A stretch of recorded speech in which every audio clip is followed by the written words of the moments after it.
তো এখানে আমি 5 পিস মাছ নিয়েছি, এই যে। তো মাছগুলো আমি মশলার সঙ্গে ভালো করে মাখিয়ে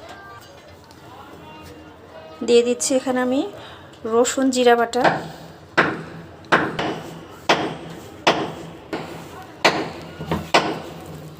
পাশের রুমে রং মিস্ত্রি কাজ করছে, কি যে একটা শব্দ, কিছু। হলুদ, লবণ, ধনিয়া, মরিচের গুঁড়ো এবং মশলাগুলো খুব সুন্দর করে মাছের সঙ্গে মাখিয়ে নিব। এরপরে মাছটা আমি ভাপিয়ে নিব। আর বড় মাছ ভাপা খেতে কিন্তু বেশ ভালো লাগে। এই তো রেডি মশলা দিয়ে মাছ মাখানো, মাশাআল্লাহ খুব সুন্দর করে মাছটা মাখানো হয়ে গেছে। তো এবার পাতিলটা বসাই দেই।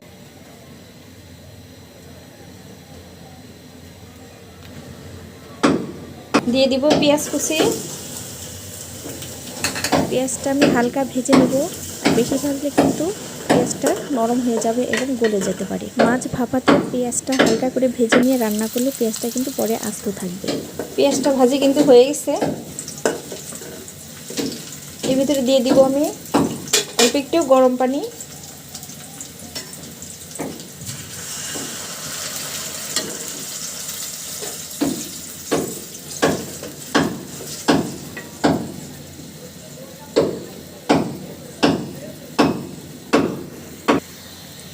পানিটা কিন্তু খুব সুন্দরভাবে ফুটতে শুরু করেছে। তো আমি এখন দিয়ে দেব মেখে রাখা মাছগুলো।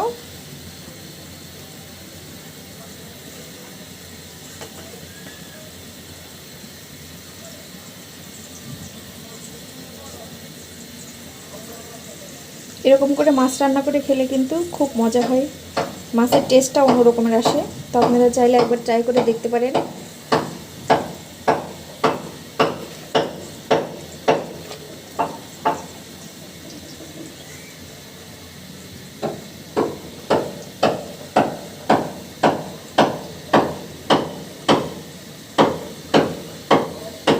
মশলাগুলো দিয়ে দিলাম।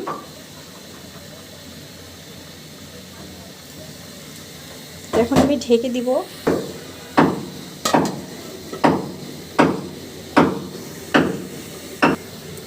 তো মাছগুলো আমি এখন উল্টে দিব একটা একটা করে।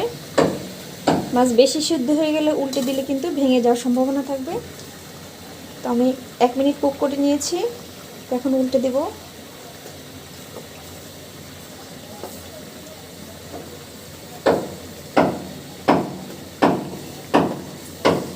একটা একটা করে সবগুলো উল্টে দিব। কাঁচা মরিচের খুব সুন্দর একটা ফ্লেভার আসছে। কাঁচা মরিচটা আমি হয়তো বেটে দিয়েছি।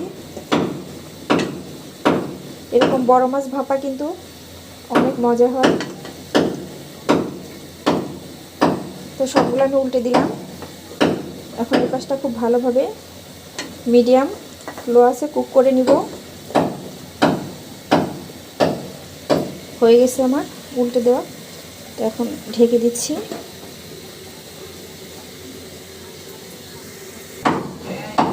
দেখি কি অবস্থা। মাশাআল্লাহ খুব সুন্দরভাবে কিন্তু ঝোলটা ফুটতে শুরু করেছে। এই যে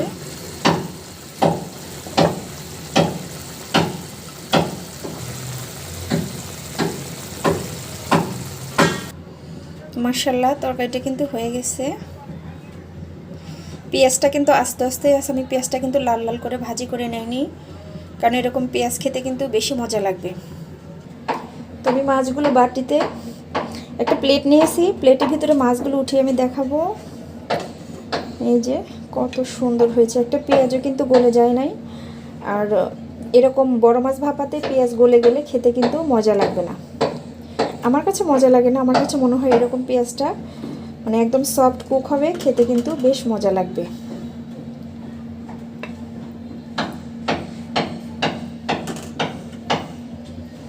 দেখুন মাছটা কত সুন্দর ইয়ামি হয়েছে।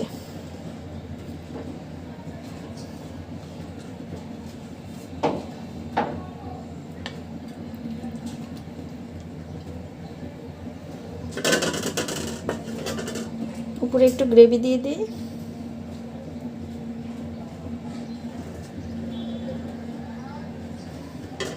তো আমার এই যে হয়ে গেল ঝটপট বড় মাছ ভাপা। তো আপনারা চাইলে এভাবে কিন্তু রান্না করে খেতে পারেন। তো প্রিয় বন্ধুরা, আজকে এই পর্যন্তই। আমার রান্নাটা কেমন হয়েছে অবশ্যই কিন্তু কমেন্ট করে বলে যাবেন। আর সবাই ভালো থাকবেন, সুস্থ থাকবেন। আসসালামু আলাইকুম, আল্লাহ হাফেজ।